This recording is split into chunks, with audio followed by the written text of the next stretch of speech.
what lies beyond the universe.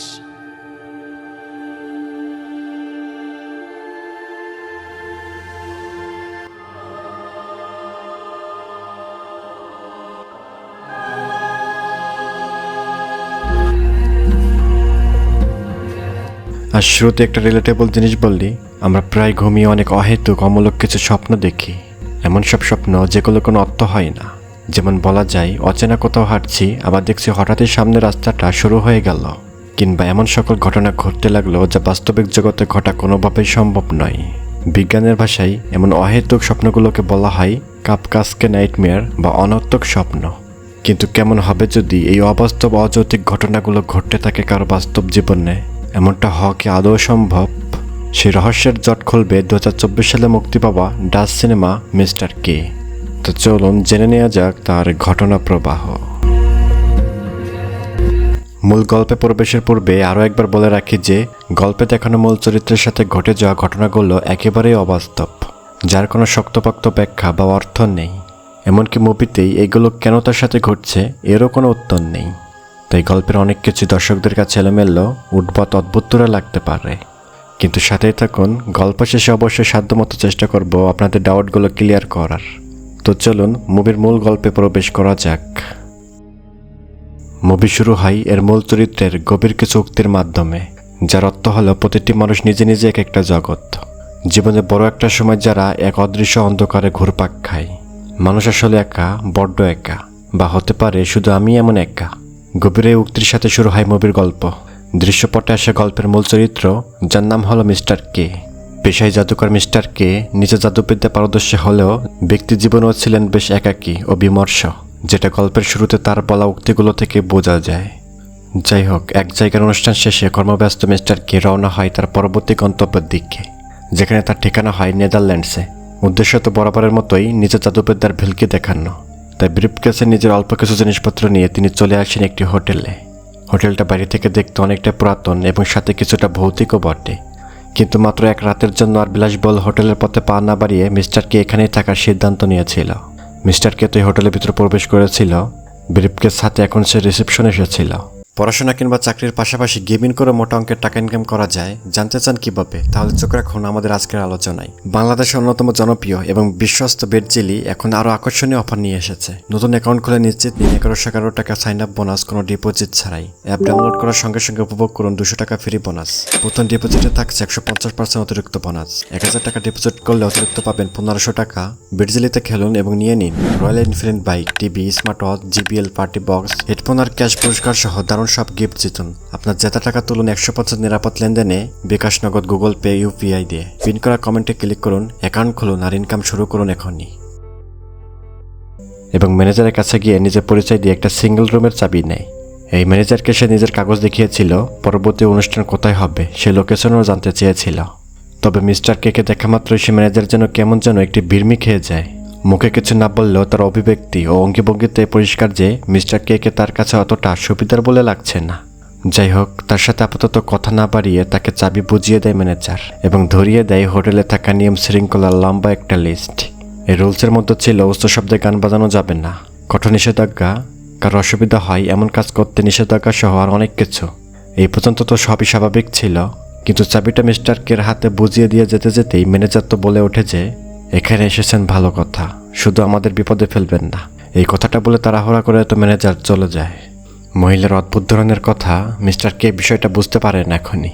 তাই ম্যানেজারের ব্যবহারের দিকে তেমন মাথা ঘামায় না সে, বরং হোটেলে থাকা একটা বাচ্চাকে সে হালকা একটি ম্যাজিক দেখিয়ে মিস্টার কে নিজের রুমে চলে যায়।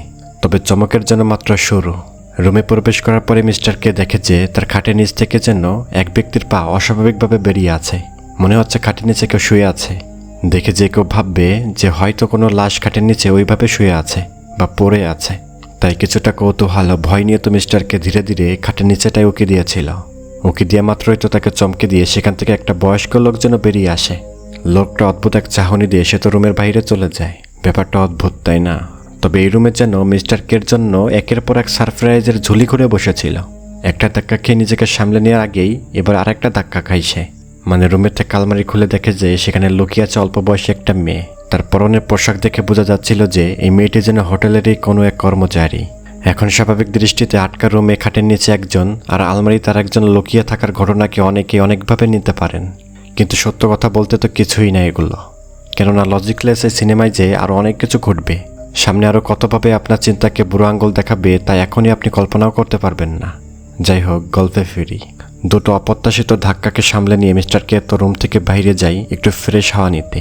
তখনই রুমের দেওয়ালের ভেতর দেখা যায় কিছু একটা যেন নড়াচড়া করছে। কি হতে পারে এটা এখনই আন্দাজ করা যাবে না, যা পরবর্তীতে মিস্টার কে রুমে এসে ঘুমিয়ে পড়ার পরও নড়তে থাকে। কিন্তু এগুলো এখনও নিজ চোখে না দেখাই ওইদিকে তেমন একটা ভ্রুক্ষেপ করেছিল না মিস্টার কে, বরং ঘুম থেকে উঠে সে নিজের দুটো ব্রিফকেস হাতে নিয়ে হোটেলের এলিওয়েতে হাঁটতে থাকে। এবং তখনই সে এমন কিছু হয় যার জন্য সে মোটেও প্রস্তুত ছিল না। তার হাঁটার মাঝে হঠাৎই যেন পুরো হোটেলটা কেমন যেন অস্বাভাবিকভাবে কাঁপতে শুরু করে। মনে হচ্ছে চারপাশে যেন ভূমিকম্প নেমে এসেছে। অতঃপর দেওয়ালে কান রেখে যেই না মিস্টারকে বিষয়টা বোঝার জন্য একটু পর্যবেক্ষণ করতে যাচ্ছে, তখনই সে দেখে যে হোটেলের কোণে একটি নিচু ভেন্টিলেটর, যেখান থেকে হাতে বাঁশি সেনাই নিয়ে বেরিয়ে আসে একদল অদ্ভুত ব্যান্ড পার্টি দল। এবং মিস্টার কে যেন তাড়া করতে শুরু করে ওই লোকগুলো। এই ব্যান্ড দলের তারা খেয়ে দৌড়ে এক রুমে চলে গিয়েছিল মিস্টার কে, এবং এমন এক আজগবি ঘটনা দেখে সেখানে অজ্ঞান হয়ে যায়। মানে এখানে মনে করুন কেউ যদি ইঁদুরের গর্ত থেকে আস্ত 20-30 জন মানুষ বের হতে দেখে, তাহলে যে কারোরই ভয়ে মূর্ছা যাবার অবস্থা এটা হবেই। যাই হোক, বেশ অনেকটা সময় পর তার জ্ঞান ফিরেছিল। নিজেকে আবিষ্কার করে এক পরিপাটি সুন্দর গোছানো কামরায়, যেখানে তার পরিচয় হয় নতুন মুখ সেখানে বসবাস করা দুই বৃদ্ধা মহিলার সাথে, যমজ বোন। তাদের একজনের নাম হলো রুথ এবং অপরজনের নাম হলো সারা। যেহেতু তারা দুজনেই হোটেলেই থাকছেন, তাই অবশ্যই তাদের এই হোটেলের ব্যাপারে অনেক কিছু জানা থাকার কথা। তাই মিস্টার কে তাদের কাছে এই হোটেলের ব্যাপারে কিছু জিজ্ঞাসা করতে শুরু করেছিল। তবে এর কোনো স্পষ্ট উত্তর কিন্তু পান না সে। কিন্তু যা বুঝতে পারেন তাতে তার মাথায় যেন আকাশ ভেঙে পড়ে। বৃদ্ধদের এলোমেলো উত্তর ও কথা বলার ধরনে জাদুকর মিস্টার কে বুঝতে পারেন যে এই হোটেলে যা যা হচ্ছে তা কিছুতে স্বাভাবিক জীবনে হওয়ার মতন নাই, বরং এখানে বাস্তবতা আর কল্পনায় একসাথে মিলে গেছে। যেমন বৃদ্ধরা তাকে ফ্রেঞ্চ রেভলিউশনের সময় মারা যাওয়া এক রাজার ঘটনা শোনায়, যেটা কোনোভাবে বর্তমানের কোনো কনটেক্সটে কিংবা মিস্টার কের করা কোনো প্রশ্নের সাথেই যায় না। কিন্তু বৃদ্ধা এমনভাবে এগুলো বলছে যেন এগুলো তার সামনেই ঘটেছে এবং এগুলো নিকট অতীতের জন্য ঘটেছে, মনে হচ্ছে গতকালই ঘটছে। এছাড়া সে যখন বৃদ্ধের কাছে এই হোটেল ছেড়ে বেরিয়ে যাওয়ার ব্যাপারে জানতে চায় বা সাহায্য চায়, তখন তারা বলে যে আমরা চাইলে তোমাকে সাহায্য করতে পারবো না। বোঝা গেল মিস্টার কে হোটেল থেকে বের হওয়ার কোনো দরজায় খুঁজে পাচ্ছিল না, যার ফলে মিস্টার কে বুঝে যায় যে এগুলো সবই তার কল্পনা ও বাস্তবতা মিলে একাকার হয়ে যাওয়ার ফলাফল, যার কোনোটাই বাস্তব নয়। আর এই হোটেলটা এমন এক গোলকদাদা যেখানে সব কিছু মিলে যায়, যার ফলে সে এখন এমন এক অবস্থায় আছে কি হচ্ছে না হচ্ছে এর কিছুই তার মাথায় ঢুকছে না। এই বুদ্ধিমান মিস্টার কে তারপরও বৃদ্ধদের কাছ থেকে এক ওরাকাল অর্থাৎ তান্ত্রিকের ব্যাপারে জানতে পারে, যে তাকে এখান থেকে বেরোতে সাহায্য করতে পারবে। তাই সে তাদের কাছ থেকে বিদায় নিয়ে সে আবারও এলিওতে হাঁটা ধরে। এভাবেই হাঁটতে হাঁটতে এবার সে কিছু বাচ্চাকে তার সামনে দিয়ে ছুটে যেতে দেখে, এবং হোটেলের লাইটগুলো অন অফ হওয়ার সাথে সাথে আরও একবার সে ব্যান্ড পার্টিগুলো সেখানে চলে এসেছিল। উপায় না পেয়ে আবারও আর এক রুমে ঢুকে যায় মিস্টার কে, নিজেকে লুকানোর চেষ্টা করছিল। এবং পূর্বের মতো এখানেও তার অভিজ্ঞতাটা অনেকটাই একই হয়, অর্থাৎ অদ্ভুত দূরে লোকজন, এলোমেলো আচরণ এবং যুক্তিহীন সব ঘটনা প্রবাহ, যেন অনেকগুলো ডাইমেনশন বা রিয়েলিটি একত্রে এসে মিলেছে এখানে, যার ফলে কে আসলে কোন বাস্তবতায় আছে সেটা বোঝার কোনো উপায় নেই। আর একটু সহজ করে বোঝালে ধরুন আপনি বসে আছেন আর কেউ আপনাকে হিটলারের গল্প বলতে শুরু করলো, আর সে এটা এভাবে বলছে যেন এটা গতকালের ঘটনা। আপনি জানেন যে এটা তো আরও 70-80 বছর আগের ঘটনা, কিন্তু যেই লোক আপনাকে এটা বলছে সেজন্য এখনও সেই 1945-এ বসে আছে। অর্থাৎ যদিও সে 2025-এ আপনার সাথে কথা বলছে, কিন্তু আসলে সে বাস করে 1945-এ। এখানে শুধু আপনাদের দুজনেরই জন্য রিয়েলিটিটা মিশে গেছে। যাই হোক, এমন সব অভিজ্ঞতার সম্মুখীন হতে হতে অস্থির হয়ে পড়েছিল মিস্টার কে। সে যতবারই সবাইকে নিজের জাদুর অনুষ্ঠান বা হোটেলের বাইরে যাওয়ার কথা বলছে, ততবারই সবাই যেন তাকে এভাবে এড়িয়ে যাচ্ছে যেন তারা অন্য কোনো জগতে বাস করছে, যেন এই হোটেল, এই চার দেওয়াল এতটুকুই তাদের জীবন এবং এর বাইরে আর কোনো জগৎ নেই। সময় গড়াতে থাকে, যতই সময় গড়ায় মিস্টার কের অস্থিরতার মাত্রা যেন বেড়েই যাচ্ছে। এই অবাস্তব গুমট জগতে দমবন্ধ হয়ে আসতে চায় তার, কিন্তু কে তার কথা শুনবে? আগের গোলকদাতা থেকে বেরিয়ে এবার সে এসে পড়ে হোটেলের রান্নাঘরে, এবং তাকে এখানে বাবুর্চির দায়িত্ব দেওয়া হয়। মানে যেই লোক আগের জীবনে এই হোটেলে আসেওনি, কাজও করেনি, তাকে দেখা মাত্র এখানের বাবুর্চি বানিয়ে দেওয়া হলো। কারণ ওই যে ওই উল্টাপাল্টা রিয়েলিটি, মিস্টারকে যতই তাদের বোঝাক সে এখানের কেউ না, সে একজন আগন্তুক, কিন্তু এখানে স্টাফদের কাছে যেন সে এখানেরই লোক ছিল এবং এখানেই কাজ করবে, খুবই গুরুত্বপূর্ণ ব্যক্তি তাদের কাছে। এমনকি মিস্টার কে যখন মূল বাবুর্চির সাথে কথা বলেছিল এখানে মূল বাবুর্চি মিস্টার কের পা ধরে কান্না করে ফেলে। মানে ভাবটা এমন যেমনটা সব কর্মী চলে গেলে গার্মেন্টস মালিকদের অবস্থা হয়। যাই হোক, এই উদ্ভট পরিবেশে মিস্টার কের অ্যান্টন নামক এক বাবুর্চির সাথে সাক্ষাৎ হয়, যার সাথে কিছুটা সময় স্বাভাবিক আলাপ করতে পারলেও মিস্টার কে কিন্তু এভাবে আর কয়দিন। তাই এবার নিজে নিজেই কিছু একটা করার ফোন দিয়ে আটে মিস্টার কে। যে করে হোক এই গোলকদাতা থেকে বের হতেই হবে। এখানে সকলের সাথে কথা বলার পরে মিস্টার কে একটা বিষয় খুব ভালোভাবে জেনে যায় যে, মানে বুঝে ফেললে, এখানের একটা শ্রেণীর লোক কারোই কখনো বাইরে যাওয়ার কোনো ইচ্ছাই নেই। বাইরে যেতে চাওয়ার ব্যাপারটা খুব একটা ভালো চোখে দেখেন না, এমনকি জানতে পারলেও আক্রমণও করতে পারে। তাই সেদিকে তাদের সাথে তাল মিলে কাজ করতে থাকে এবং অপরদিকে এখানে পরিবেশ ও রহস্য বোঝার চেষ্টা করছিল। অ্যান্টনের সাথে সে ভালো সুসম্পর্ক করে ফেলে, ভালোই কথাবার্তা জমিয়ে ফেলে এবং আর অনেকজনের থেকে আকার ইঙ্গিতে টুকটাক ঘটনা জেনে সে এখানে ব্যাপারটা ধীরে ধীরে বুঝতে থাকে। এই সব কিছু তার কাছে আরও পরিষ্কার হয় যখন তার রুমটা তার কাছে আগের চেয়ে একটু বেশি ছোট মনে হয়। রুমটা ছোট হয়ে গেছে, এটা কি একটা অদ্ভুত ব্যাপার। এভাবে সন্দেহ এড়াতে এক রাতে সে দেওয়ালে রশি বেঁধে ঘুমায়, মানে পুরো রুমটায় রশি টানিয়ে দিয়েছিল এবং পরের দিন সে দেখতে পায় যে রশিটা ঝুলে পড়েছে, অর্থাৎ রুমটা দিন দিন ছোট হয়ে আছে এবং এভাবে চলতে থাকলে এখানের সবাই এর চাপে পিষ্ট হয়ে মারা পড়বে। এই অদ্ভুত ঘটনা বুঝতে পেরে সবাইকে এই ব্যাপারে সতর্ক করার চেষ্টা করতে থাকে মিস্টার কে, কিন্তু কে শোনে কার কথা। বরং ব্যাপারটা বিরুদ্ধ বাবুর্চির পছন্দ না হওয়ায় সে মিস্টার কে তার রান্নাঘর থেকে বের করে দেয়। কিন্তু এতদিনের অনুসন্ধান শেষে মিস্টার কে এখন কিছুটা হলেও এই গোলকদাতার রহস্য ভেদ করতে পেরেছে। তাই মিস্টার কে নিজের মতোই হাতে লিখে ম্যাপ বানিয়েছিল এবং এখান থেকে বেরোনোর রাস্তা খুঁজতে থাকে। এমনকি এক পর্যায়ে এখানের কিছু আটকা পড়ার লোক মিস্টার কের সাথে একমত পোষণ করেছিল, তারাও বাহিরের জগতে বের হতে চায়। কিন্তু এখানেই তো ঘটে আরেকটা বিপত্তি। মিস্টার কে এখান থেকে বেরোনোর ফোন দিয়ে আসছেন, এটা জানা মাত্র সে হোটেলের সবাই এবার মিস্টার কের রুমে এসে থাকা শুরু করে। তারা চাচ্ছে না মিস্টার কে এখান থেকে চলে যাক। মিস্টার কে তো তাদেরকে এখানে রেখেই সে তো বাইরে এলিওতে ঘুমিয়ে থাকে এবং এতদিন এসে দেখতে পেয়েছে যে হোটেলের চারপাশটা একটা অদ্ভুত শেকড়ের মতো, যেন কোনো জীবন্ত জীবনধারা আবিষ্কৃত। এই হোটেলের কি তাহলে জীবন আছে? কি তার রহস্য? এই চাপটাই ঘুরতে থাকে মিস্টার কের মাথায়। যেহেতু দেওয়ালগুলো জীবন্ত আর এগুলোর চাপে হোটেলটা যেন দিন দিন সংকীর্ণ হয়ে যাচ্ছে। এছাড়াও নিজের ঘোরাঘুরির এক পর্যায়ে হোটেলের ম্যানেজারকে সে দেখে ফেলে। এখানে মিস্টার কে তার অসুবিধার কথা সামনাসামনি বলতে না পারলেও তাকে ফোন করার কথা জানায়। কিন্তু সে যখন বাহিরে ঘুমাচ্ছিল তখনই তার রুমের ভেতরে টেলিফোন বেজে উঠল, যেটা কল করেছিল ম্যানেজার। এবং মিস্টার কে ফোনটা রিসিভ করার আগেই তার রুমের থাকা এক ছেলে তো ফোনটা কেটে দিয়েছিল। মাথায় রক্ত উঠে যায় মিস্টার কের। এতদিন পরে একটা আশার আলো ছিল আর সেটা এইভাবে নিভে যাওয়ায় পাগলের মতো হয়ে যায়। মিস্টার কে তো এই ছেলের উপর রাগান্বিত হয়ে ঝাঁপিয়ে পড়েছিল। এখানে সবাইকে তার ব্রেন ওয়াশ এবং শুধু মানুষের মতো দেখতে, কিন্তু তাদেরকে যন্ত্রের মতো মনে হতে থাকে। তাই সে সবাইকে তার রুম থেকে তাড়িয়ে দেয় এবং নিজের মতো করে এখান থেকে বেরোনোর পরিকল্পনা শুরু করে। কিন্তু সে দেওয়ালের ভেতর থাকা শিকড়ের ব্যাপারে জেনে যাওয়া এবং এই হোটেলের স্বাভাবিক জীবন নষ্ট করায় এবার সে হোটেলের ব্যান্ড পার্টি সহ সবাই যেন মিস্টার কের উপর হামলিয়ে পড়েছিল।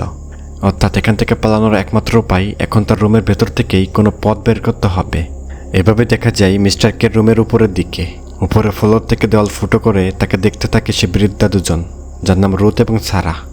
এই দুই বোন তাকে বারবার বলতে থাকে যে এখান থেকে বেরোনো অসম্ভব, কেউ এখান থেকে বেরোনোর রাস্তা খুঁজেই পায়নি। এই কথা শুনে মিস্টার কে খুবই রেগে যায়। সে তো রেগে মেগে পাশে থাকা আলমারিটা সরিয়ে ফেলে, ধাক্কা দিয়েছিল। আর ইউরেখা দেখা যায় আলমারির পেছনে সে দেওয়াল রয়েছে, যা সে রহস্যময় শেকড় দিয়ে বোঝাই করা, কেমন যেন জীবন্ত একটা জিনিস। মিস্টার কে মনে করে যে এটাই হয়তো এখান থেকে বেরোনোর রাস্তা। তাই সে রুথ আর তার বোন সারাকে তার সাথে আসতে বলে, কিন্তু তারা তো এখানে থেকে খুশি, এখান থেকে যাবেন না। এভাবে মিস্টার কে একাই সেখানে প্রবেশ করে এবং আঘাতে থাকে। এক পা দুপা করে সে তো সামনে এগিয়ে যায়। এটা দেখতে খুবই জীবন্ত, একটা পোকার মতো লাগছিল বা শিকড় একটা জিনিস, সুরঙ্গের মতো জায়গা। তবে সামনে আগানোর পর মিস্টার কে তো আলোর দেখা পায়। তার মনে এখান থেকে বেরিয়ে যাওয়ার পূর্ণাঙ্গ আশার আলো সঞ্চার হয়েছিল। কিন্তু যে না সে একেবারে মাথায় পৌঁছায় জিনিসটার বা সুরঙ্গের, সেখানে গিয়ে সে দেখে এখানে কিউট একটা ডলফিন সদৃশ্য প্রাণী, বার কিছুই না এমন একটা প্রাণী। অর্থাৎ যে রাস্তাকে মিস্টার কে এখান থেকে বেরোনোর পথ ভেবেছিল, সেখানে আসলে বেরোনোর কোনো রাস্তাই ছিল না। এদিকে এতক্ষণে মিস্টার কে তারা করতে থাকা লোকজন তার রুমের দরজা ভেঙে ভেতরে চলে আসে এবং সে অদ্ভুত শিকড়ের বিরাট গুহা থেকে তো সবাই ভয়ে থ হয়ে যায়। এটা আবার কি জিনিস? তবে এখান থেকে হয়তো পালানো যেতে পারে অনেকেই ভেবেছিল। তবে এখানে দেখা যায় অনেকেই এখানে বসে যেন শিকড়গুলোকে পূজা করতে শুরু করে। তারা কি মনে পূজা করছিল তারাই ভালো জানে। আর কিছু অতি উৎসাহী লোক তো শিকড় মারিয়ে ভেতরে প্রবেশ করেছিল এখান থেকে পালিয়ে যাবে বলে। কিন্তু যখনই অনেক মানুষের শিকড়ে পা রাখতে থাকে, ভেতরে থাকা সে অদ্ভুত ডলফিনটা যেন ব্যথা অনুভব করতে থাকে। তখন মিস্টারকে তখন বুঝতে পারে যে এখান থেকে আর পেছনে ফিরে যাওয়ার কোনো উপায় নেই। তাই বাইরে থেকে বাকিরা আসার আগেই ডলফিনের সামনে থাকা আবরণটা যেন ভেদ করে ফেললে এটা ছিঁড়ে ফেলছিল। এবং শেষ দৃশ্যে দেখা যায় এই হোটেল এই পৃথিবী ছেড়ে মিস্টার কেকে অন্য এক ইউনিভার্সে এই ডলফিনের সাথে ভেসে বেড়াচ্ছে। এবং এখানে মুভিটা শেষ হয়।